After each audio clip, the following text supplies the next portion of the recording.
The future of DC was regally brought into fruition by this modern titan in the comic book industry. Jim Lee has been a creative pillar in the medium since the 90s when he founded Image Comics among other big names who helped give rights and a voice to independent artists. He holds the record for highest selling comic book of all time on X-Men #1 with Chris Claremont, and the successes of his career led to many projects where Lee evolved into a flagship artist of DC. He masters dynamic anatomy, renders cinematic storytelling through texture, detail, and visceral energy of his line work. His techniques modernize characters and breathe new life into them, starting with Batman Hush, accompanied by Scott Williams, who has brought dimensions to Lee's work. Jim Lee's love and dedication to the craft truly brought the quality of comics to new heights in the last couple of decades, and Lee has arguably the most successful career in modern comics, going from inking pages in the late 80s to being the president of DC today. Lee's first notable work is in Alpha Flight number 51 in 1981. Throughout the run of the series, Lee gets comfortable as any artist does in the beginning before really flexing his influence and early style in Punisher War Journal with writer Carl Potts the following year. This is the beginning of what makes his style so bold and cinematic. His figures display a commanding presence, and his faces have this weight and sincerity to them. On issue 5, the partnership between Lee and Scott Williams begun, and you could really tell the two were in sync. After his run on Punisher, Lee moved on to the Uncanny X-Men in issue 248, where he really delivers. The X-Men and Jim Lee are synonymous with each other. Over the course of the 11 issues he worked on with Chris Claremont in 1991 on their own separate run of the series, he redesigned these characters with attire that set the standard for X-Men Future, and was later used for the iconic animated series. He added new characters like Bishop, Omega Red, and took full advantage on these pages,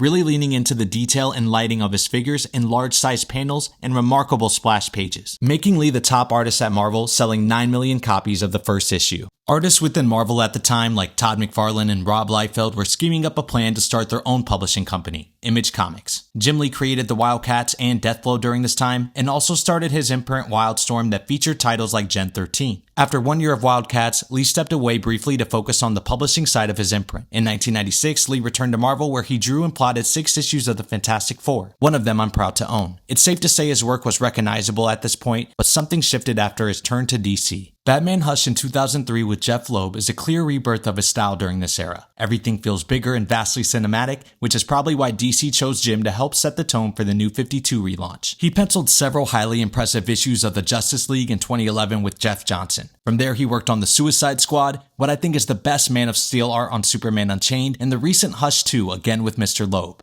As president of DC, he still provides covers here and there, proving he hasn't lost his inspiring and awe-striking skills. Jim Lee's regal style has captured the attention of millions of readers and has moved mountains to keep comic books alive.